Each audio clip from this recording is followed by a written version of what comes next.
अस्सलाम वालेकुम केपी के वालों, आज आपके लिए बहुत खुशी का दिन है।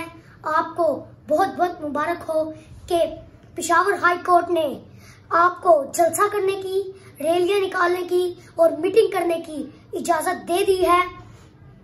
आपसे एक रिक्वेस्ट है कि जब भी कोई लीडर आपको कहे बाहर निकलो, तो आपने अपने घर में बैठ के इमरान खान को सपोर्ट नहीं करना, आपने बाहर निकलना है। आपने ताकि लोगों को पता लग सके कि इमरान खान के साथ कितनी आवाम है।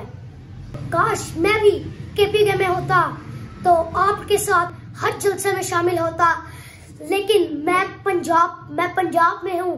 इन लोगों ने तो पंजाब को पूरा जेल बनाया हुआ है। हम यहाँ पे कुछ भी नहीं कर सकते। हम अपनी गाड़ी के ऊपर झंडा नहीं लगा सकते, हम अपनी बाइक के ऊपर झंडा नहीं लगा सकते। केपी के वाले बहुत दलेर लोग हैं। आपसे रिक्वेस्ट है कि आपने हर जलसे में निकलना है। बच्चे निकले, बूढ़े निकले, नौजवान निकले।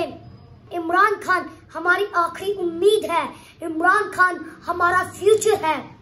हमने उसका साथ कभी भी नहीं छोड़ना। हमने इमरान खान के साथ खड़े रहना है, डटे रहना है, बिकना नहीं है, झुकना नहीं है।